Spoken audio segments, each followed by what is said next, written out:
Good evening, ladies and gentlemen. The Ducks have a complete meltdown tonight, and the Sharks skate away with a 3-0 series lead.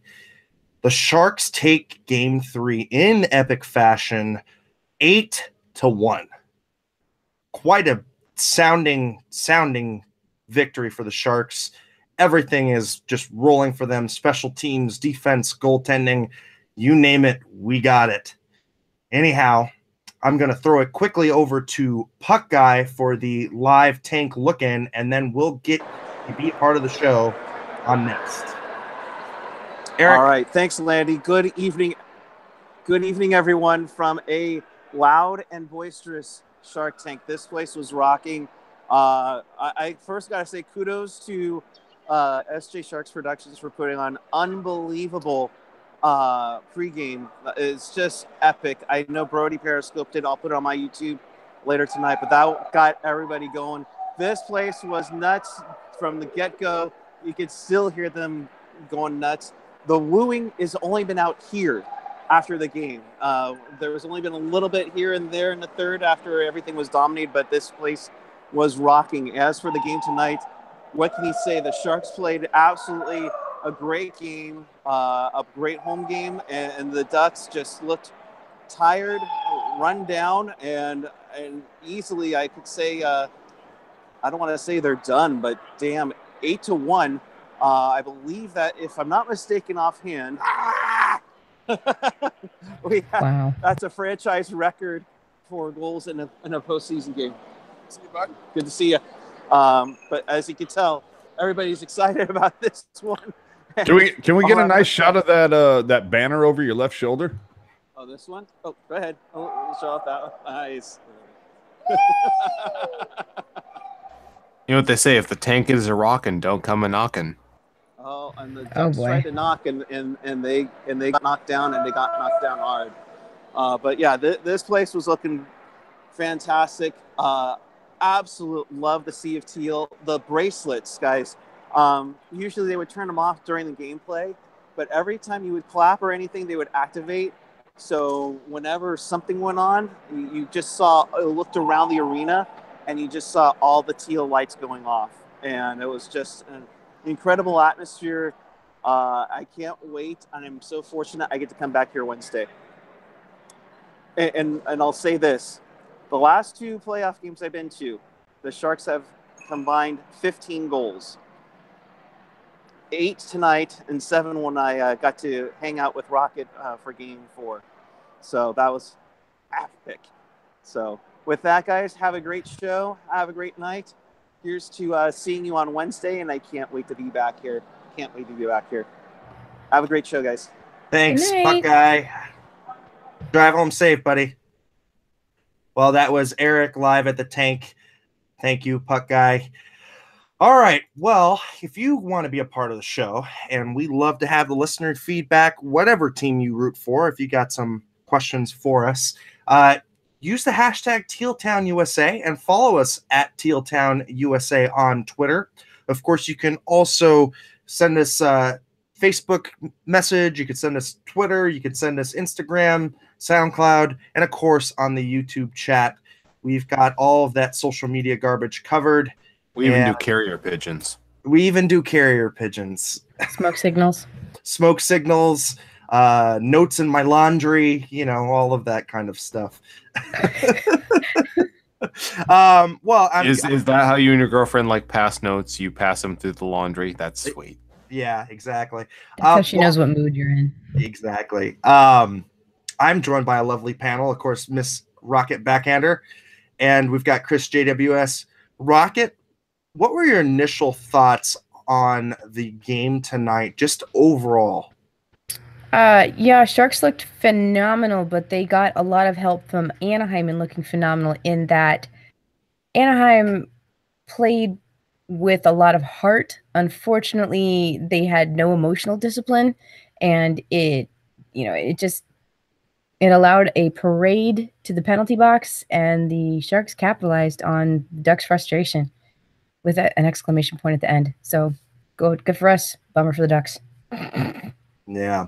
Chris, what were your initial thoughts on the game tonight? Just quick takeaways. My early thoughts that first period was very competitive, and I actually thought the Ducks were very much in it. And then the second period happened, and the Sharks took control early, and the Ducks just couldn't contain their frustration, and the Sharks took full advantage every part of the way. Yeah, no, I totally agree. Going into the game, teams that take a 2-0 lead on the road in a best of 7 are 78%. So, I mean, the Sharks, while not a foregone conclusion, we're in really, really good setup mode to get this thing done.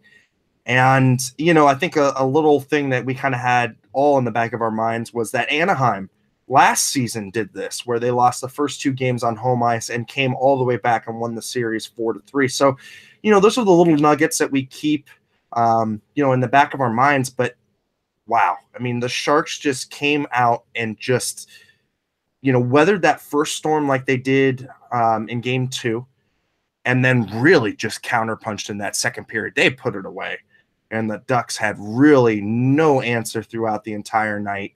The Sharks are in the driver's seat right now with this 3-0 series lead. Going over the first period, like the panel said. Did you say the first period? The first period. The Ducks and the Sharks were very, very competitive. And, you thought it was going to be a really good night because Logan Couture scored 3 minutes, 44 seconds into the first period. However, that wasn't the last we heard of the Duckies. Chris, how did the period kind of morph after that goal by Logan? I mean, it changed a lot of the way the whole game was going, honestly. Because the Ducks seized the initial momentum, they kind of grabbed that first goal, but it evened it up, and yeah, it changed. I'm trying to come up with words, man. Definitely. Rocket, what did you see as far as the Sharks' mental stability after the Ducks kind of tied up the game? Raquel on the power play looking very OV-esque. Yeah, that was a beautiful shot by Raquel. I think that the Sharks weren't shook by it, to use the parlance of our time. I think that they knew what kind of holes they've dug in this season and how well they trust themselves to dig themselves out. And this was by no means a hole. It was just simply an even score. They weren't down at any time during this game, which was very important. I don't think it affected them very well at all. They're just like, yeah, whatever. It's hockey. We got more to play, so we're going to play. Next. Yeah, definitely. And for everybody that's tuning in tonight, if you're new, please go ahead and hit that subscribe button. There is a red button down there, and there is also a little, it looks like a ringing bell. And you want to go ahead and click that because you will get notifications directly to whatever device that you subscribe on. And you'll get to see us when we go live. So that's kind of cool. Yeah. Ring that bell like you're Raffy Torres. Ring that bell like you're Raffy Torres. Whoa. Exactly. Well, it's not like you can say like you're Corey Perry. He tried, and we will get to that. So in that first period, like the panel had said, the momentum definitely swinged in Anaheim's favor. It kind of reflected in the shot totals as well. Anaheim had 11 shots on goal. The Sharks had 8. So the Sharks really kind of were trying to weather the storm. They were definitely playing bend, don't break hockey. Going into that second period, though, I mean, Jonas Donskoy, Evander Kane, and Joe Pavelski have some insane chemistry. On that first goal, it was a tic-tac-toe. Jonas Donskoy scores from Evander Kane, a thing of beauty. Chris, what has been working with that line? Oh, man, just you said it's chemistry. Like they're seeing each other, and that little tic-tac-toe bit there, it's not surprising. And Kane, I mean, the numbers have been said 1,000 times over. He's definitely changed this team, not just that line, but the whole, he allows people to slot where they need to be. He kind of gets the team in alignment, and that's on that line, but it's also the whole team him being in the lineup just changes the game. Producer AJ, what are your thoughts on that top line? I didn't introduce you as a panel member because you are pulling the strings back there, but I want to get your thoughts on. I still panel, man. I still panel. It's just like, I'm unimportant, man. I'm unimportant. You look at the chemistry that Kane, Pavelski, and Donskoy are producing right now, and it screams two things. First off, when Thornton is ready to come back, when he is healthy, you slot him in Tierney's spot on the third line with LeBanc and Meyer.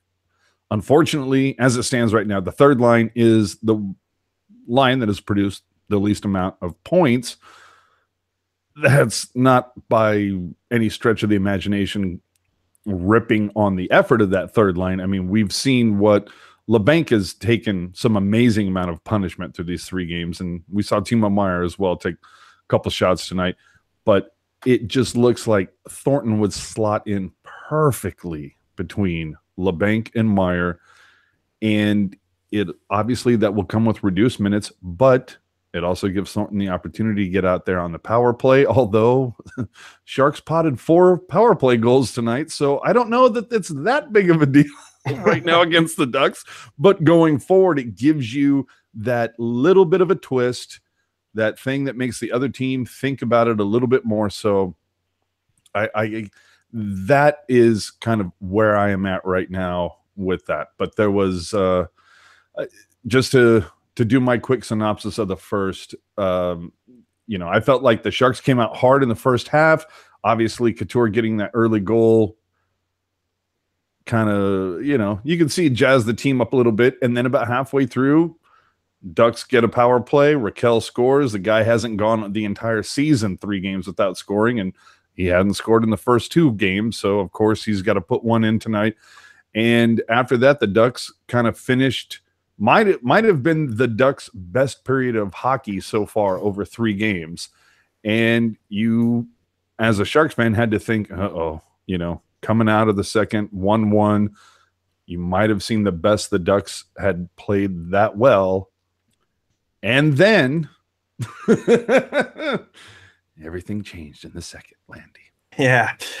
So we did talk about that Jonas Donskoy goal. That was his first goal of the series, Evander Kane getting his first NHL playoff assist. So really, really cool.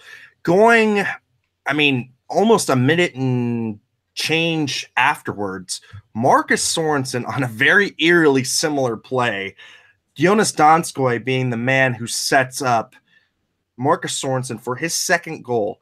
And arguably Marcus Sorensen's goals in this series have been key because he's a 4th liner and man, he brings a lot of speed. Rocket, what did you see on that 3rd goal? The 3rd goal. I'm sorry. I get the 3rd goal, the 4th goal, the 5th goal, and the 6th goal sort of jumbled up in my mind. I'm sorry. There's so many. I can't keep track of them, so man. Many of them. I love them all. And the fact that they were scored against the Ducks is even better. No, I really honestly, I lost track, dude. I seriously lost track. Rock's like the Johnny Mandel thing. No, he's like, I can't hear you over all this money. Yeah.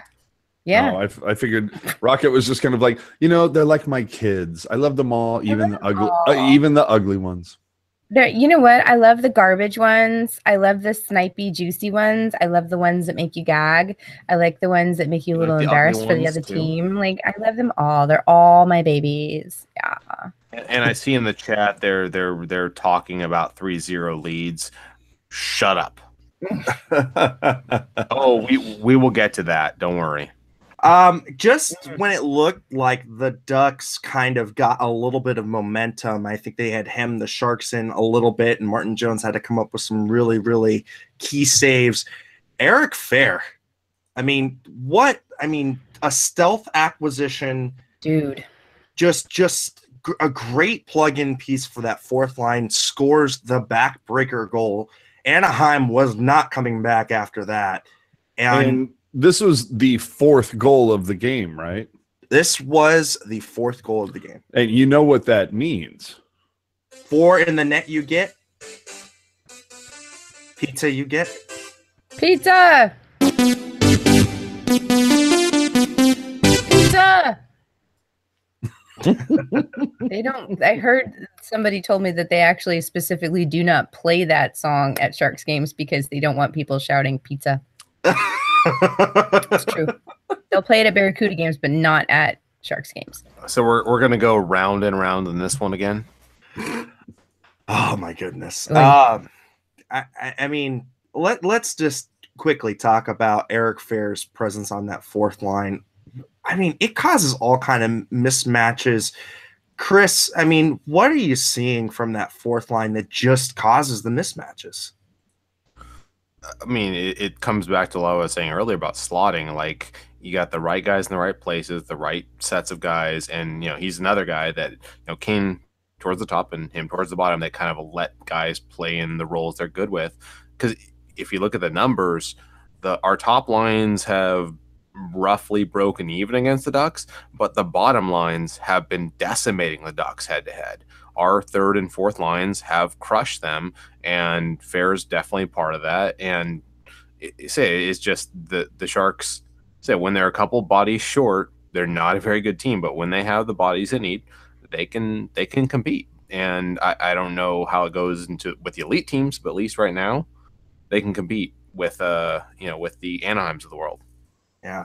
Rocket, what do you think that Eric Fair's kind of brought to the mentality of the fourth line? Well, given that he was one of the Penguins that beat the Sharks in the Stanley Cup final, I think he probably has to be, he understands the struggle and he's been there and he understands the victory of it as well. So I think that he has the confidence in this team that maybe the guys in the locker room, like, they all kind of believe they can do it. But for this guy who's been there and, run the gamut against this other team, has been like, yeah, we're cool. So I think he kind of adds like a low-key confidence to the locker room. But also, I mean, I've said this before on other broadcasts and probably in Pucknologists as well, is that he is a big body. He is a big body, but he's also fast. And I think that these two things together are not necessarily common, especially in a third, fourth liner. So it adds a key piece of depth and skill just because he's able to bring those two elements together in a fashion that, like you said, cause a lot of mismatches. He's good with positioning. He knows when to shoot and when to pass, which is important. And he's really disciplined as well. So I think he was a fantastic pickup. And a super sleeper hit by Doug. Definitely. He's a sleeper hit of the summer. Or fall, spring, whatever. Yeah, definitely. AJ, I mean, we've seen really, complete bottom. We haven't really seen a complete bottom six since we were talking a little bit off air since the 2004 Western Conference Sharks. What do you think of this bottom six in comparison, and why are they beating out Anaheim so badly? That's a great question. I mean, it's so interesting because you look at this third line; they are so relatively young. Tierney is like third full season into this. LeBanc and Meyer, essentially their first full season. So it's a lot of youth in there. And just to kind of coattail what Rocket was saying, that Fair move, I mean, that was amazing. You look at Brody was talking about it at the end of postgame. You look at how the Sharks finished this season. It was not good, kids. It was like, one of six. They won one out of like their last six games. And what was one of the things that fell into that? It was the fact that Eric Fair was injured at that point, and they get Fair to open these playoffs, and look at what an astonishing difference that has made for that bottom line. And I'll be one of the first people to say, when they told me that, when I saw like Kurz and Pashelka and Gackel saying, so the fourth line looks like it's going to be Fair, Carlson, and Sorensen, I was like, I'm sorry, what? Because we're so used to Pete DeBoer loving his veterans. I thought that the fourth line was going to be Fair, Hansen, and Ward, just based on the love of the veterans Yeah. that PDB Quickly, has shown. So, and I got a quick update real quick. I just want to cut you off. Burns update. Paul Gackle just now tweeting Brent Burns held out of the third was precautionary. There is no injury from Brent Burns. Go ahead, AJ. And that was a lot of the speculation, just being that, if Burns has some sort of something lingering, whatever it is, when you're up 5-1, 6-1, you're afforded that opportunity to rest the guys. So thank God for that. I mean, that you talk about like karma lining up just perfectly. But getting back to my original point, Sorensen playing out of his mind. The guy nearly has as many points as the third line. Okay. I mean, he has 2 goals, 1 assist. Meanwhile, the third line has 5 points, all of them assists. So, and you can flip back to last year versus Edmonton, when Sorensen was a key cog of that playoff series. So Sorensen, bro, I mean, I can't wait for you to bring this in the regular season, because holy hell do you show up in the postseason. Guys, everybody who's joined up so far, please hit that subscribe button. We're at 75 viewers. It's really great to see. We put this on for the fans. We put Pucknology and the forerunner to Teal Town USA out there for fans, because the Sharks don't get a lot of media attention, especially in the Bay Area, especially from the stations and etc. So we decided to put this together, doing it on an open platform like YouTube, so that people could have inputs. So it's really cool to see everybody on here. The subscribers help us, and we're trying to get past that 1,000 mark, and it's slowly but surely coming. So as Jessica's saying, 5 away from 700. So that's pretty awesome. Just to wrap up that second period, Tomas Hertl with his second goal of the playoffs from Pavelski and Couture. It's a power play goal. We're starting to get to the icing, well, probably the gravy on top of the icing, and just to see that power play really click and really show the Ducks that when you put these guys on the power play, they're going to bite.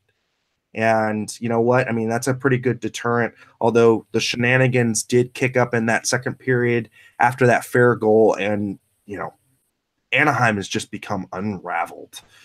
Well, here's the thing also is Anaheim is no slouch on the PK. They were, I think they were in the top 5 of the top 10 this season, and they were up there in shorthanded goals. They've gotten more shots on goal last game on the PK than they did on the power play.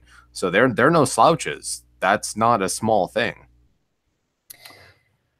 For sure. And Rocket, I mean, what have you seen just special teams wise, why the Sharks are kind of I wouldn't say being dominant. Well, I guess they are dominant because they went 4 for 8 tonight on the power play. Yeah. Well, 8 power play opportunities. To me, it would be kind of atrocious if the Sharks won this with 8 power play opportunities and 0 goals. Ducks had no discipline. They were, like I said, they were emotional, and they played emotionally. And I mean, it's good to play with a lot of heart, but if you don't have, I'm not even talking mental discipline, I mean emotional discipline.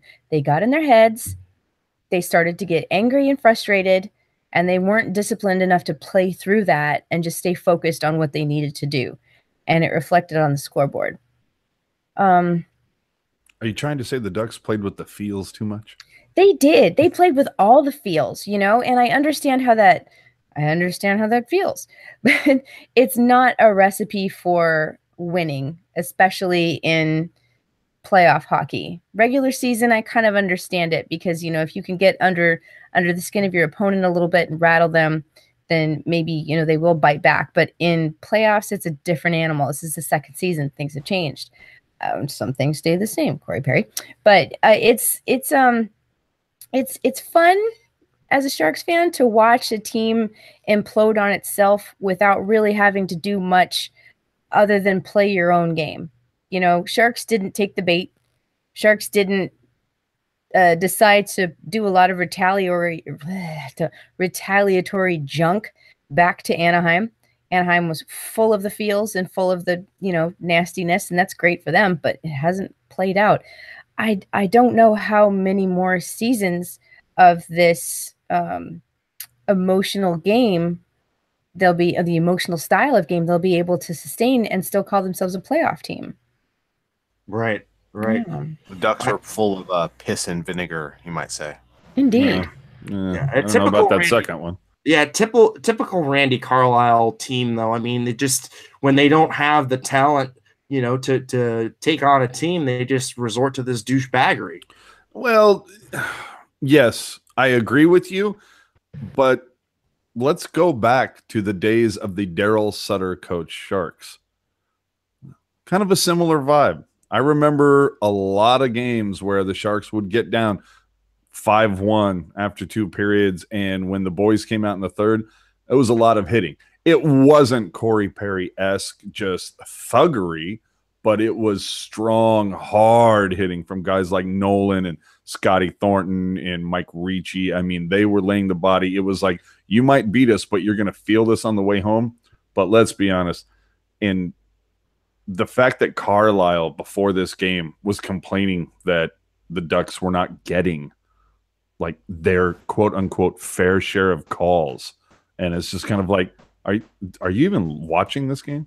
Yeah. We were talking about that in our Teal Town chat, just like, I think you're confusing equity and equality. Like you seem to think that you're owed 50% of the calls when you're committing 2/3 of the penalties. I'm sorry, at least 2/3, because the Ducks have been taking cheap shots. They've gotten away with all game, all series long. So I don't feel bad for them at all, because I know there's definitely been ones like, I don't know if that was the right call, but it's like for every time they've made a bad call that the Ducks probably didn't deserve, the Ducks have gotten away with a half dozen that they should have been called for. So in the end, I can't feel very sorry for you. Like that's been their tactic, is try to get in the Sharks' heads, play high, and the Sharks, it's been good. They've stayed above it. They have just kept their eyes on the prize. They have not really lost their cool at all. I mean, I can't think of any time where it's like, oh, the Sharks bit. They've just kept going.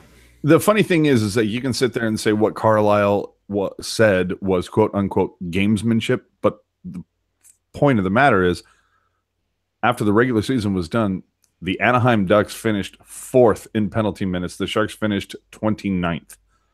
And the Ducks finished the regular season taking, I think, somewhere in the neighborhood of about 87 more penalties over the course of a season. So it's basically one more for every single game that they played over the regular season. So for Carlisle to come out and say that, I think it's funny. Like, he can sit there and call that gamesmanship. You know what I call that? I call that bad coaching. Yeah, I call that whining and pissing and moaning, because, if you flip those numbers, maybe you have a point. Even then, it still could happen. But at that point, what's the probability that just went that way? Yeah, well, I mean, you made the perfect point, Chris, is that if you flip the numbers, then you have something to complain about. If the Sharks came into this 4th most penalized and Ducks were 29th most penalized, and you see the way the calls are coming, you go, okay, there's something not right here. Something doesn't smell right in Denmark. But fact of the matter is, the Sharks have gotten 17 opportunities. The Ducks have gotten 8, near, just over a 2-for-1. And that's pretty much how they kind of like worked their entire season, is that, and in fact, that was literally what Carlisle was quoted as saying, is that most teams get twice as many power play opportunities as we do. And right now, over the course of 3 games, that's exactly the way that it's gelled out. Maybe it's you. Yeah, maybe you should try coaching better.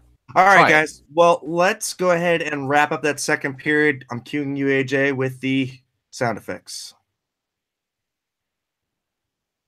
Okay, hold on. Well, see, you need to give me a little bit. Give me a better advance warning in the chat. That's exactly what I'm saying. Like, I know where he's going. I know where he's going. I know where he's going. Well, but like, give me a little bit. No, I got it. So we're starting the third period, which of course means just a little bit. For Pete's sake. Where is it? There it is, right there. It's Miller time, baby. Yeah, it's Miller time. Oh, nice tie-in, bud. Nice tie-in. So John Gibson is pulled after that second period, and here's his stat line, ladies and gentlemen. He saved 19 of 24 shots at a 792 save percentage. Ouch. That's not good. That's not good. And he gives way to Ryan Miller, who has not done very well against the Sharks in his last. Whoa. There has been a lot of talk going into this series on here at Teal Town, USA. I believe Hockey Jerk mentioned this on Pucknologist, where it's like, oh, Ryan Miller, certified Sharks killer. Yeah, and this is the thing that I used to say. Yeah, when he was wearing a Buffalo jersey. Yeah. Not much of a Sharks killer wearing a Vancouver jersey. There was none of that. And conversely, with Ryan Miller, to all that talk, Martin Jones tonight, 45 save performance, set a franchise record. But Ryan Miller wasn't just a Sharks killer in a Buffalo jersey. He was just in general outstanding. Right. That was when he was elite. He was also the beneficiary of, Buffalo, it being Buffalo. Like, there's not many benefits in Buffalo, but one is that you get to beat the Sharks every year. Jeez Louise. So the Sharks in that third period score 3 more times. Joe Pavelski on a power play goal 10 minutes into the third. He was assisted by Meyer. That's his second point of the series. And Donskoy, his second point of his second assist. Second assist. And then Evander Kane gets on the score sheet from Vlasic and Couture. It's 7-1 Sharks. And by the way, when the shitbag Ducks pull out all of their shitbag tricks, Timo Meyer scores with 28 seconds left from Tierney and LeBanc. Disrespectful. That concludes the 8-1 Heine spanking the Sharks gave the Anaheim Ducks. And I'll put it to you this way, folks. Not often do you see every single forward on the San Jose Sharks get a point. In 3 games. No. Tonight, every forward had a point. Yeah. Was Bodker not playing? No, Bodker was playing. Here, I would like I was trying to dig at him. Bodker. Like, when they called the starting lineup and announced Mikhail Bodker's name, I was like, wait, what? So, whoever had Mikhail Bodker starting for their fantasy playoff hockey team, congratulations. You're stupid. But that's serious. I mean, every forward gets a point tonight. I mean, it was what we will. An Oprah game. That's exactly right. We give that to Rocket. That is an Oprah game. But so many great things about the third period, aside from obviously getting the 2-point conversion to get to 8 points. But I mean, the best part of that, Sorensen taking a penalty, and then as soon as he gets out of the box, boom, he drops a roughing off Getzlaf. After Getzlaf slashes Hurdle, it ends up being 4 minutes for the Sharks. And then, of course, Getzlaf would lose his cookies and get tossed for cursing out the refs, or what we call pulling a Vlasic. And then Pavelski would get his first goal of the series on the power play. Kane scores on the power play. Perry goes dirtbag again, cross-checks LeBanc. And then right when you looked at it and you went, okay, well, I'm fine with the Sharks going 3 for 8 on the power play. Boom, Tierney with 24 seconds left makes it. The power play finishes at 50%. Can we just change the cross-check penalty and call it the quack check? Because Ryan Kessler, especially, Corey Perry, Ryan Kessler, those two all night, they just... did you see there's that one sequence where Kessler cross-checked? I think he cross-checked Joe Pavelski 3 times. Then he came back all the way to the net. I mean, this is how much effort this guy puts in. He came all the way around, went complete 180, came back and cross-checked. I think it was Hurdle in front of the net. That guy, he cross-checks above and beyond. But you have to play with an edge. I mean, everybody knows. I mean, you can't really say that the Sharks aren't playing with an edge. You know that they are. It's just you need to know where that fine line is, where the referees are going to call it, and stay on the right side of that line. And that takes, like I said before several times, It takes an emotional discipline to play with an edge, but still stay on the right side of penalties. Ducks can't find that edge, and they overshoot it all night long. All right. I assume they've been thinking, like, if you just keep your cool, the Ducks are going to keep losing theirs, because they were losing their cool early on, but as it gets worse for them, they just lose it. It's like, yeah, best revenge is winning. And that was the key to the series going in, was you knew that guys like Perry, guys like Kessler, guys like Montour, tonight Manson.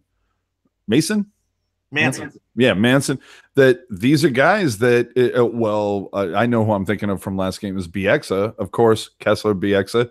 Take the boys out of Vancouver. Can't take the Vancouver out of the boys. The fact of the matter is there are a few guys on the Ducks. You just get under their skin a scotch. Well, it's not a show unless I say scotch. You get under their skin just a scotch, they'll lose their mind. Look at Perry over 3 games. I mean, tonight lost his mind. Game 2 when he drilled Carlson for no particular reason, so hard that it knocked Carlson's lid off, and yet Ducks fans out there saying, "Oh, it was a good hit. It was a good hockey hit." You know what? Like, you can hit a guy, you can drill him off the puck. You don't need to come in and charge him, especially when there's 3:40 left and you're down a goal and you need to pull your goalie, and you pull bush league crap like that, and you've been in this league like 12 years. It's like, you're not that smart to figure that out into, like, game situation.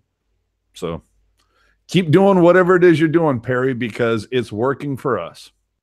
For sure. Yeah. I just, he takes selfish penalties. He when a broadcaster is calling you out, it's probably a selfish penalty. Yeah. I mean, honestly, the guy puts his team in a no-win situation. He should be a leader on his team for as long as he's been tenured as a Duck. And yet, you know what? When his team needs him the most, he's in the penalty box. And to follow up on that, what happened to Getzlaf? What happened to Getzlaf tonight? He got tossed out. Third period.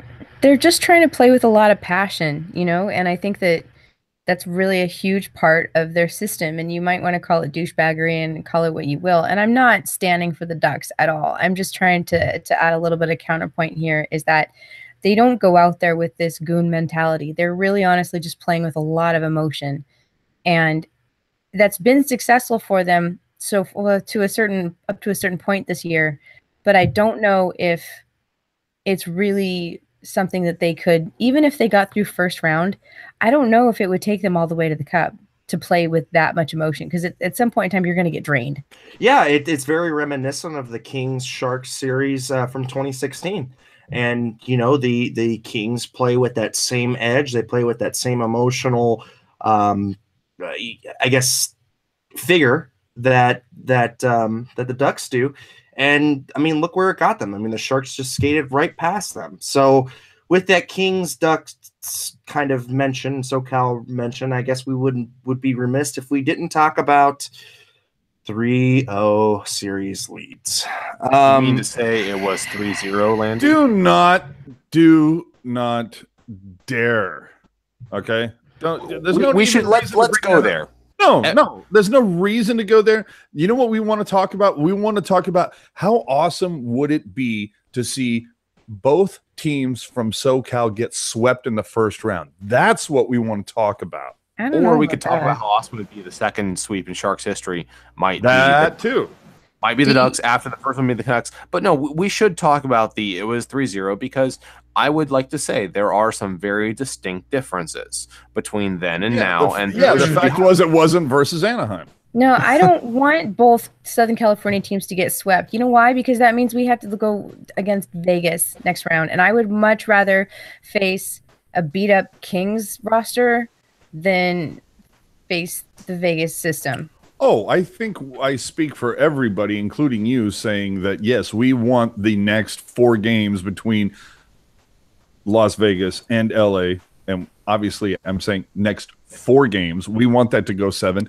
And we want each one of them to go quad overtime. Yeah, no, yeah. Give me a bloodbath there. But just I do want to say though, there are some differences, because I know there are some Sharks fans who will grip just because psychologically that whole thing has been broken. Like a 3-0 lead used to be like, oh, this is for sure. So first of all, when that series happened, the Sharks had home ice advantage. So they won the first 2 games on the road, and that was in the Kings barn that game 4 happened, and that was broken. Also, game 3, the warning sign was there in game 3. That game went to overtime.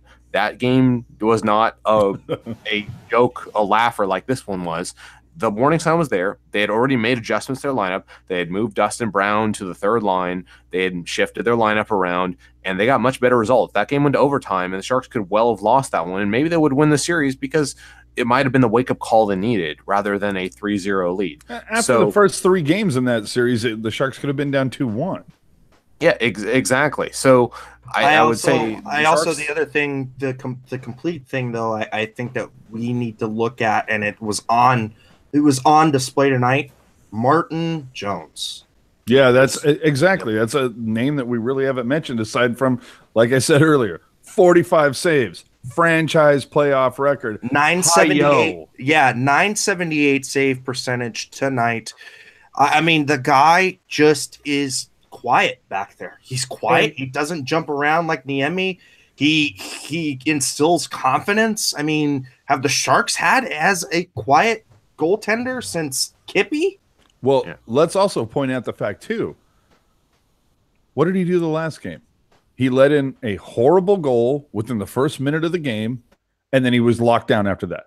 And it's almost like you just wish so much for Jones. You're like, I just want you to get another shot at that. And if you do that, then he's like 6 periods of no goals against hockey. It's that one damn crappy little goal that went against him.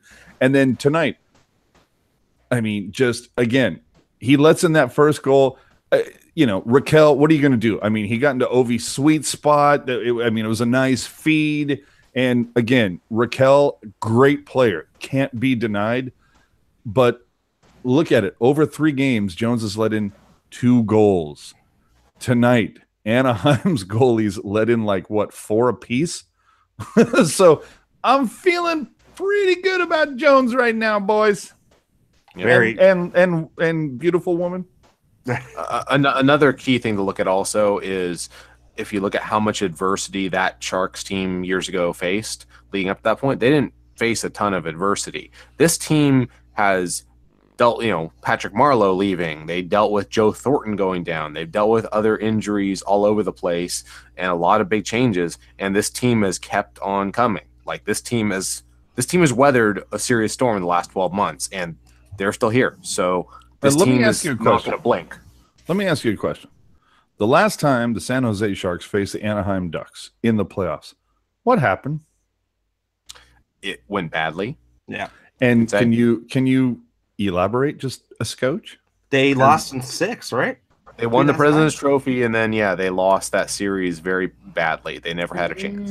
Exactly. So this is what I'm saying is I wonder if this is also a case of the Sharks are – I feel like they got over it was 3-0 hurdle. They've gotten beyond that. They've beaten LA. I think they have defeated that demon. I think the Sharks are kind of using – granted, now, I mean, there's maybe a handful of players on this Shark squad. I mean, Thornton and who? Vlasic. Pavelski. Vlasic's been around, I believe, since 2005, right? Oh yeah, Well, because we got him for Kippy. So yeah, I mean, but you're talking. There are a handful of guys. You got Vlasic. Was Couture even involved in that series? No, Couture doesn't touch like so you got like 2-3 guys. But believe you me, there's also some coaches. Well, yeah, I mean, there's people like Ricci and some guys in the front office that say, "Let me just remind you about 2009." Doug. That's what I'm saying, and how much Wilson lost his mind when the Sharks essentially pissed away winning the President's Trophy again. Best New Artist Grammy, same.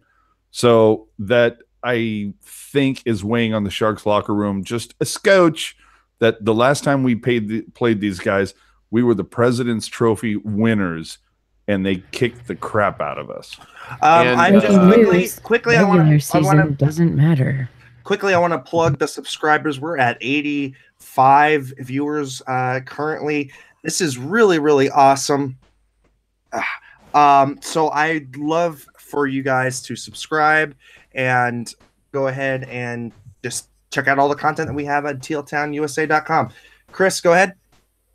I just totally lost my train of thought. Actually, no, I got it. Ian was pointing out in the chat very correctly. Also, half this team has played for the Cup a couple of years ago. So this team, great point. There's a lot of guys with a lot of experience. That's why I think that they could easily miss the playoffs the year with how much adversity they faced, but they managed to make the playoffs. And I mean, Kane definitely helped, but this is a team with they got experience and they got a lot of battle scars. So they can, it's not that big of a surprise that they're up right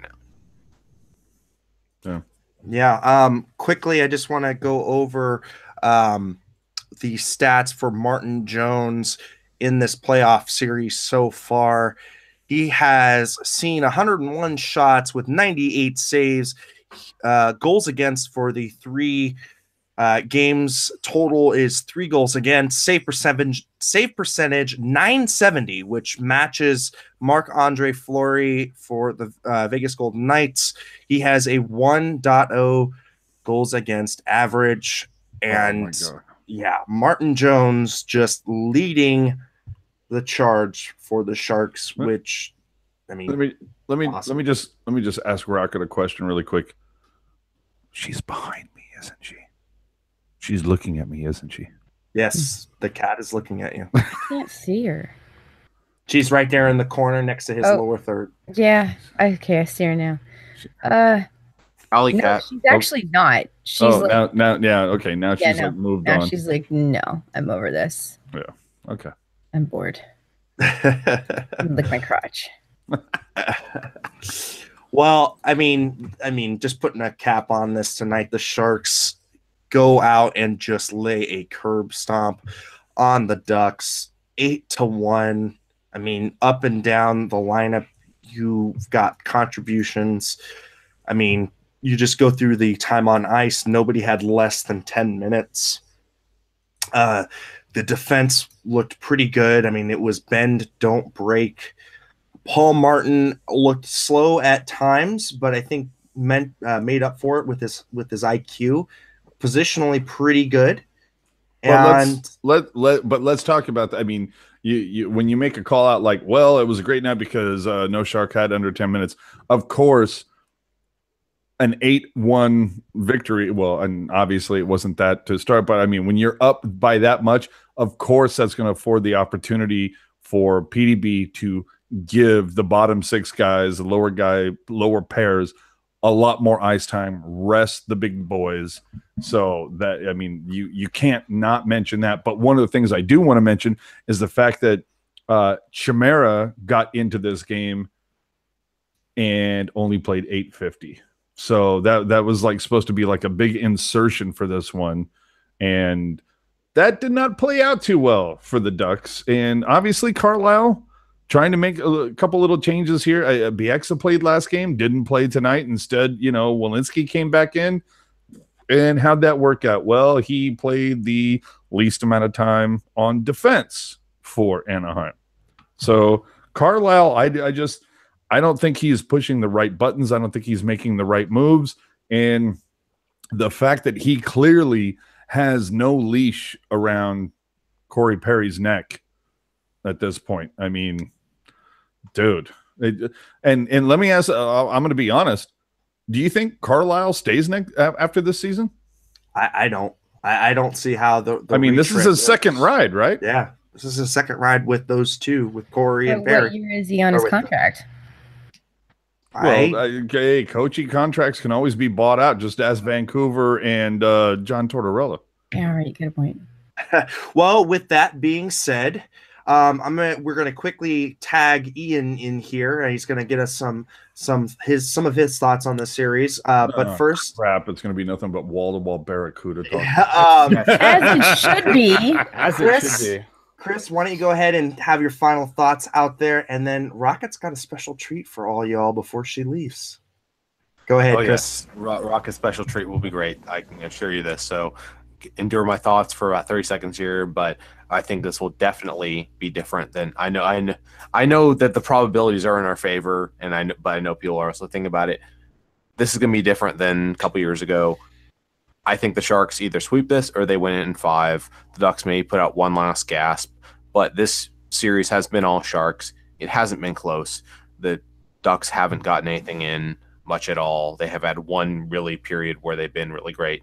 So I expect them to finish it off probably on Wednesday. Fingers crossed. Go Sharks.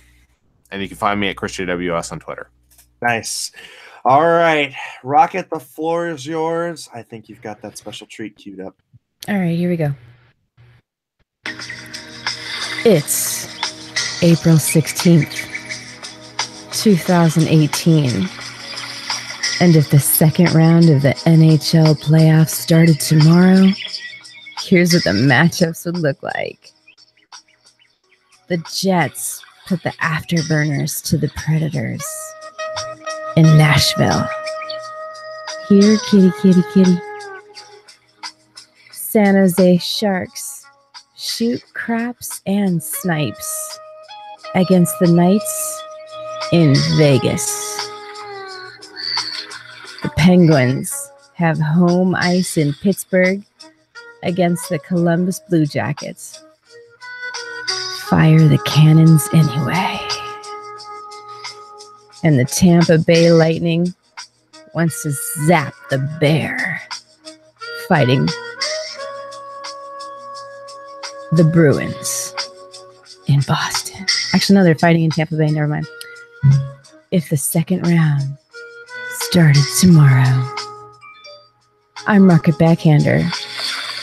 Follow me at Rocket Backhander 76. That's capital R, capital B, little Ackhander 76 on Twitter. And follow Teal Town USA for all things Sharks related. How do you mention the Bruins and not go full Mayor Quimby? And after we all have a cold douse of water on our faces, thank you, Rocket. Yeah, good night, guys. Good night, Rocket. Have a great one. Ian, Yes. we're tagging you in. We have an intro for Ian, I think. Hold on. Do we?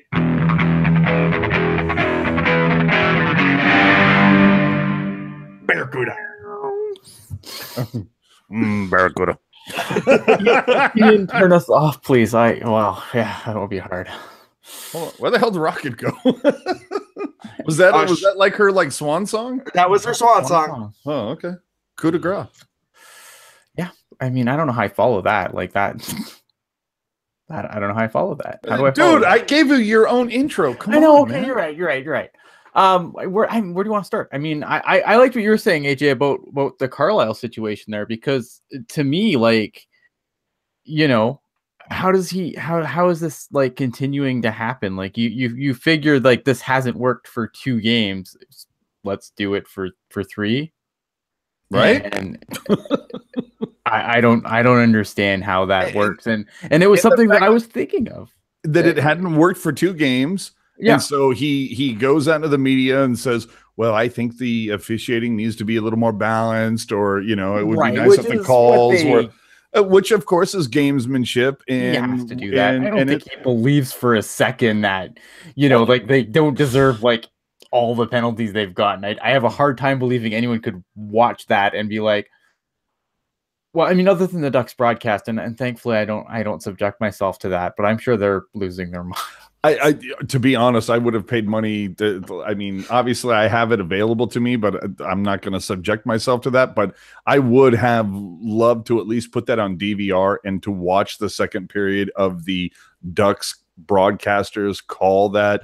And, right. and even the third period as well, because you see Getzlaf getting thrown a misconduct right at the same time that Perry pulls Perry stuff. Right.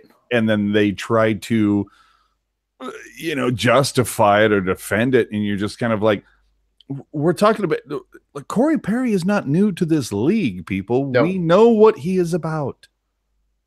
Yeah. And he proves it time and again.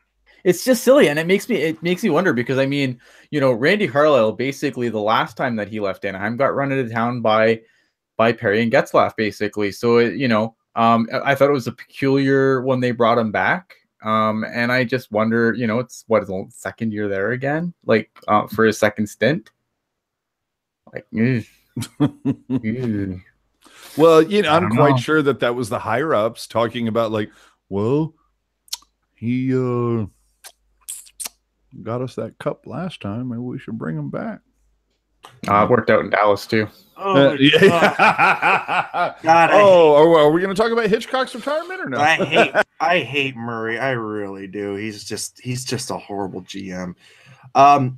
Well, I mean, Ian, the baby Sharks pull off like a miracle. I mean, yeah.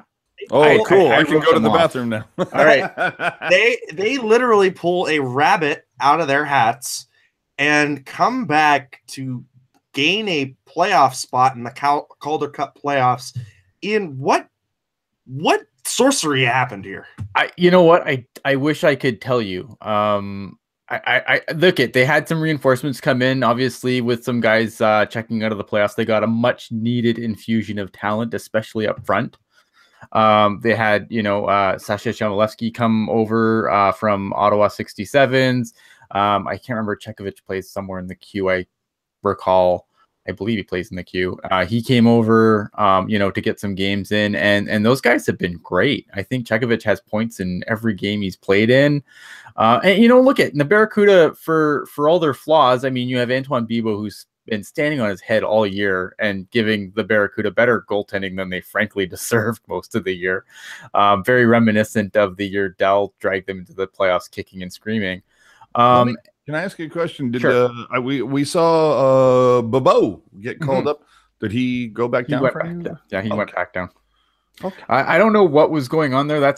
I mean, we could speculate about that all day. I don't know if maybe Dell was nursing something. Yeah, it seemed very odd to me too, because like the Barracuda weren't done. I mean, maybe they were like, oh crap, they have a chance. Quick, send them back down.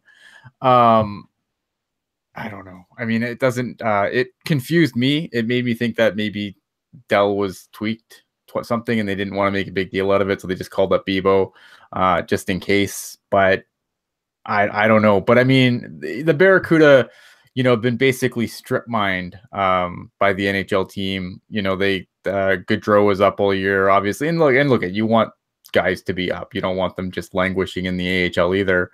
But you took away their top pair defense. You took away, you know, Ryan Carpenter. You called Ryan Carpenter up and then, you know, moved him on waivers. Chartier's been injured on and off all year, you know, and then you didn't really get any reinforcements in the name. Like, you know, Timo Myers had a great season, so obviously he hadn't seen any Barracuda action. So, you know, the Barracuda were really kind of hurting in the talent department this year pretty heavily for large stretches. But, you know, they got an influx of talent when they needed it, and the goals without Eric Ferrer were just nothing. I mean, well, and who do they play in the first round? Roadrunners? Yeah, and that is going to be a rough series for them, I think, because there's a lot of talent on that Roadrunners team. You know, the Roadrunners are the ones who essentially got them into the playoffs, right? For beating the goals. Yeah. Yep.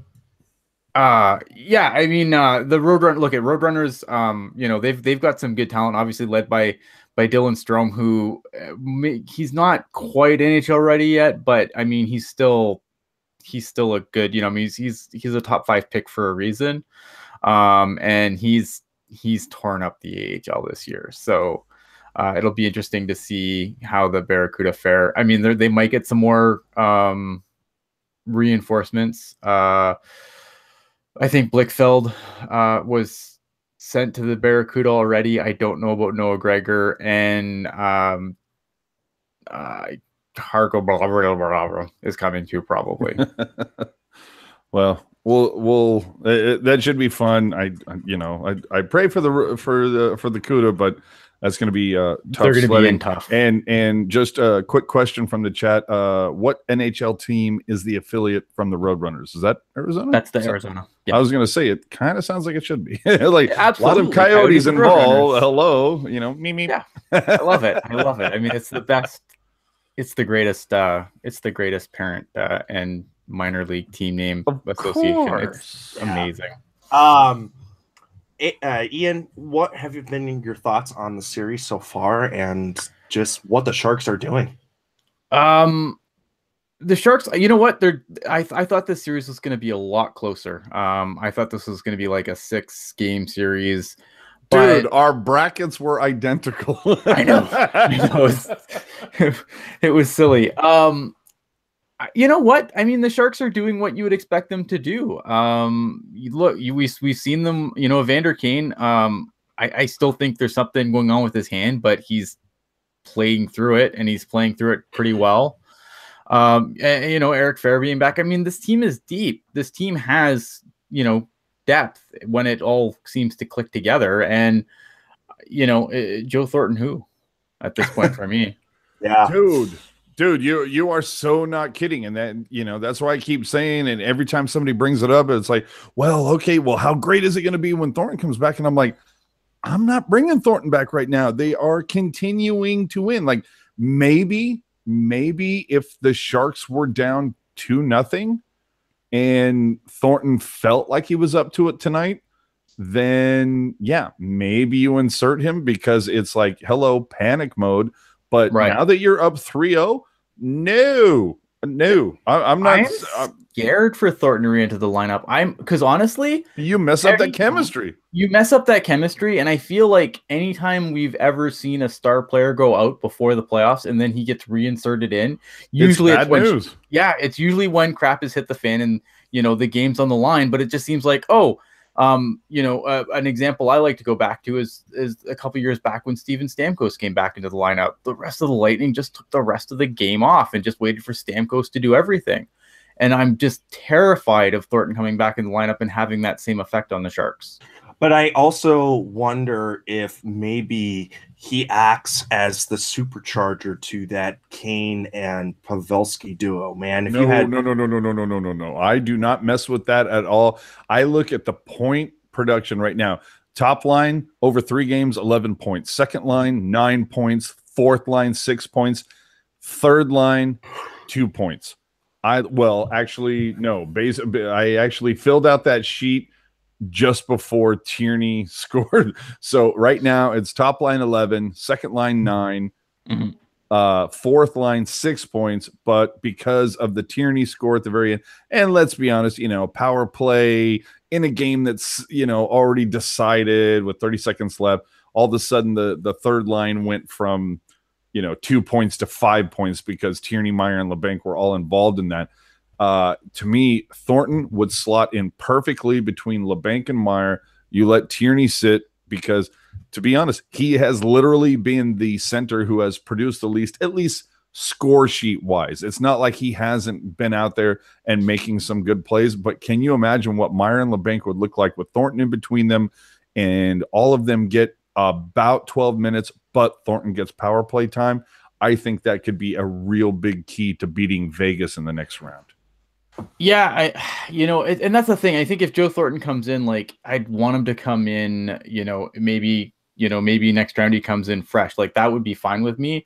But not playing hard minutes. Right. I don't want to see him come back just because things have hit the fan and now it's like, oh, Joe Thornton has to be the savior. I don't want that. Yeah. All right. Well, we're going to start wrapping this thing up. But first, we got to do your favorite, my favorite, everybody's favorite segment of the show. The NHL Reach Around. Sorry, that's wrap around. So, Sunday's games, because we do cover the games from Sunday. The Pittsburgh Penguins beat the Flyers 5-1. Pittsburgh reestablishes their dominance against the Flyers and tells them who's the better team of Pennsylvania. The Jets just run out of the building when they go back to the XL Energy Center.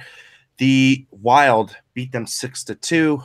The Capitals lose again in overtime, 5-4 against Columbus. Oh my goodness. I mean, I'm writing the obituary of the OV-led Capitals now. I don't I don't see it. The Capitals just don't look themselves, and I think it's nighty-night. I can't even believe that. And what's funny is, for those of you who didn't see it, the cool thing about social media and everything, Randy Hahn, Brett Hedican, Jamie Baker have been doing these kind of morning shows for 20 minutes or so on Facebook Live on game days. And they did one, of course, this morning while the Sharks were doing their morning skate at Solar for America. And the best part is they did touch a little bit on what is happening outside of Sharks world. And the best part, it was that they did discuss Tortorella and what he has done during the series, and that when things go against Columbus, he sits there and he's like, oh, I can't do it. I can't do it. I can't go full Tortorella. Like he just sits there and has to like bottle it up. And so far, he's done a miraculous job at doing that. I am the first one to be on the hashtag good things don't happen to Torts, but good things are happening to Torts right now. But so it's only the first round. And again, Capitals, hashtag Sharks East. Yeah. The Golden Knights go up 3-0 in their series against the other Southern California team. 3-2. They could very easily be down 2-1. And I mean, James Neal, the real deal Neal, with a sick move for his goal. And the Golden Knights up 3-0 against the Kings. Look, I didn't think that we'd see both of the Southern California teams go down 3-0. So, I mean, it's just going to be which Southern California team but gets a win.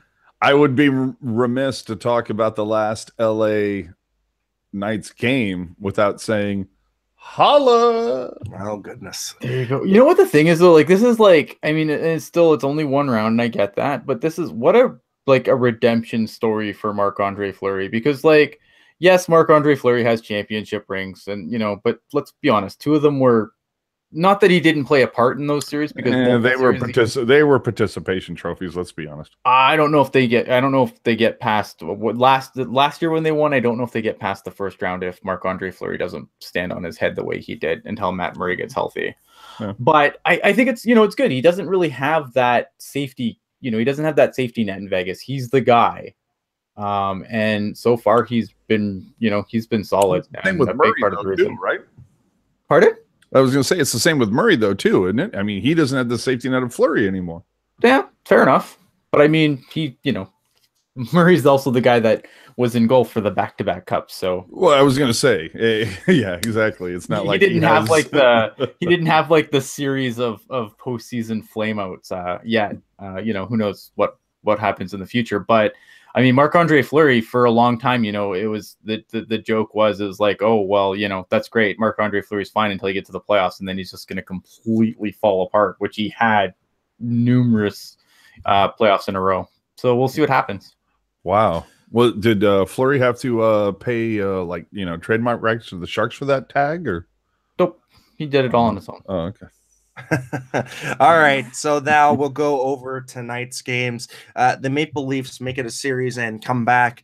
They beat the Boston Bruins 4-2. Patrick Marleau, 2 goals. Can we talk about the best tweet of the night, which was, I think it was Pete Blackburn, who tweeted out after Marleau got his second goal. He tweeted out, Patrick Marleau sets the record for oldest player to score in a playoff game. He also I was going to say, Patrick Marleau passes the record of the oldest player to score in a playoff game. Patrick Marleau, previously set by a slightly younger Patrick Marleau from earlier this night. Yeah, it's a great tweet. He also passed Gordie Howe in points for playoff points. Yep. So Patty getting some love out in Toronto. That's good. That can only beef up his Hall of Fame credentials for them, because let's face it, the Hall of Fame has a Joner for ex-Maple Leafs. And I know we're just in the first round, and like nobody needs to start sucking each other off just yet. But sucking each other's Joners. It's Joners, yeah. But can you imagine if the Leafs got knocked out in the first round and the Sharks went all the way to the cup? Yeah. I mean, oh my God.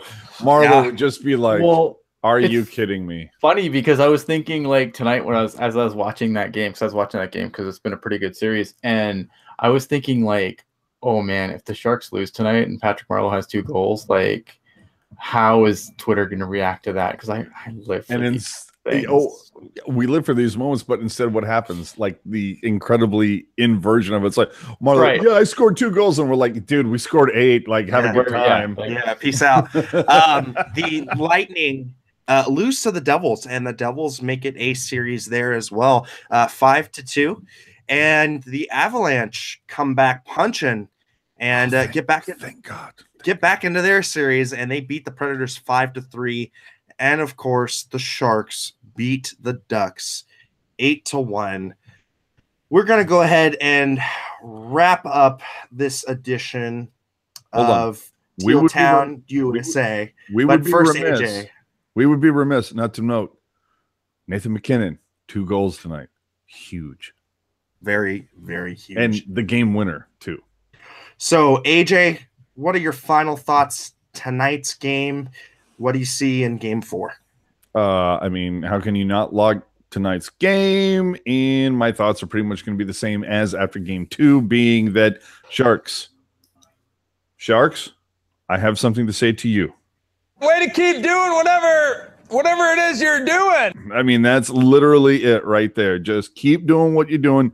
Don't take the retaliatory BS. Let Corey Perry and Kessler and Montour and Mason, let them just lose their Getzlaf. Let them lose their minds. Just play your solid game and just be able to look at them and just point at the Jumbotron and say, scoreboard suckers. So deal with it. And you know, that's just the way it is, man. You're just going to have to deal with it. And I mean, and if you're, Pavelski, Vlasic, you can sit there and go, 2009 suckers. Yeah. But anyway, so that's the way I look at it. Continue what you're doing. It's been a fantastic ride. I don't think anybody, and clearly if you look at like all the prognosticators, nobody saw this coming. Nobody saw the Sharks being up 3-0 after 3 games. And you look at the most of the predictors of TSN, ESPN, NHL.com, blah, blah, blah. But Landi did. Well, okay. Well, you probably need to sing a song later. But the you look at all the quote unquote paid prognosticators.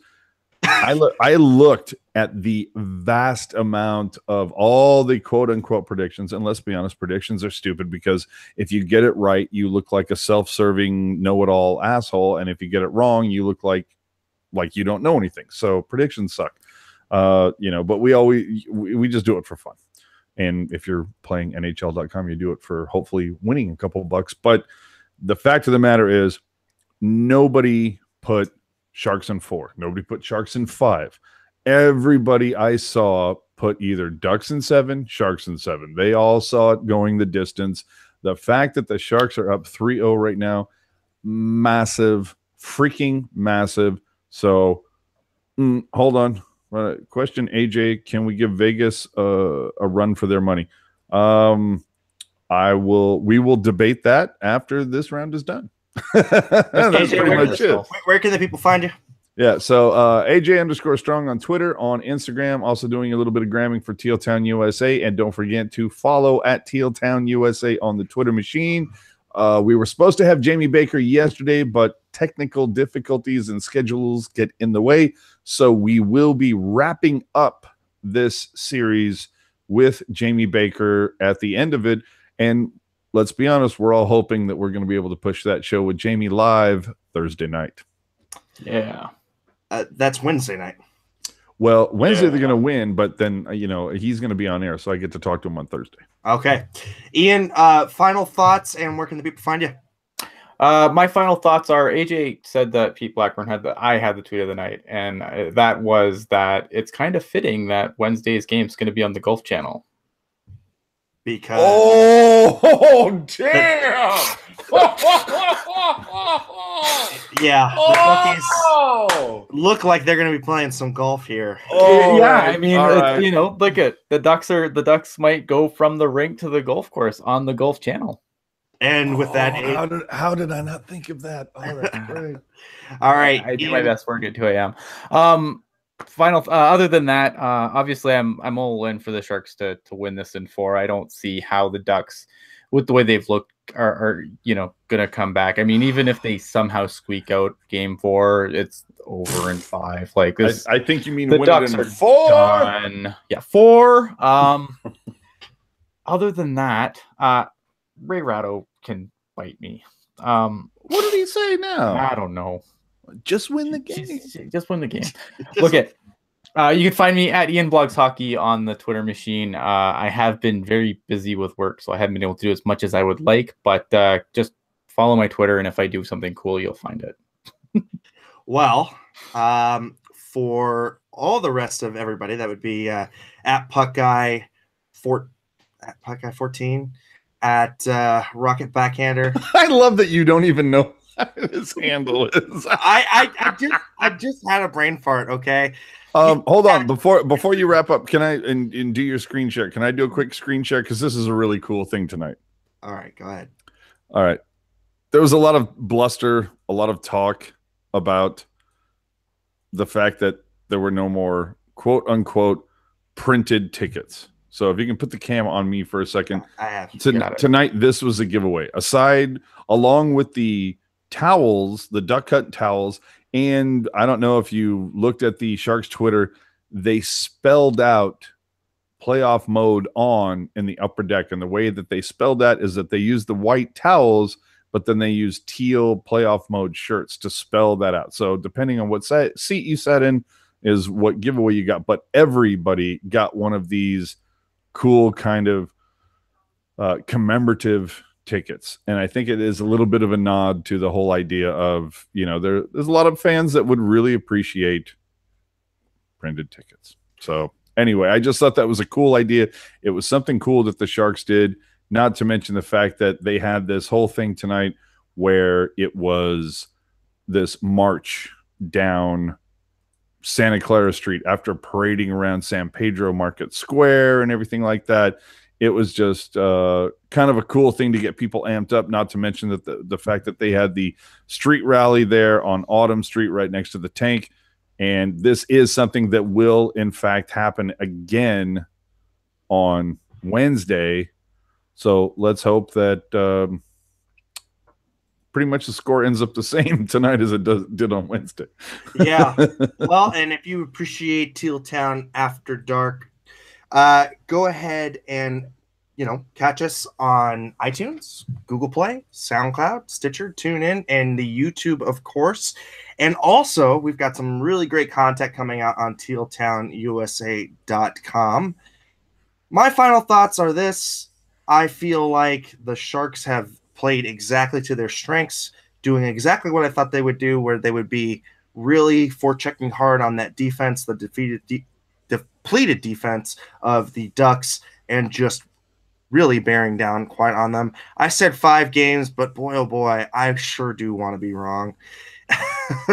I'm at Eric Landi. I want to hear a song. I'm at Eric Landi. You can use my first name and my last name on all of that social media garbage to find me.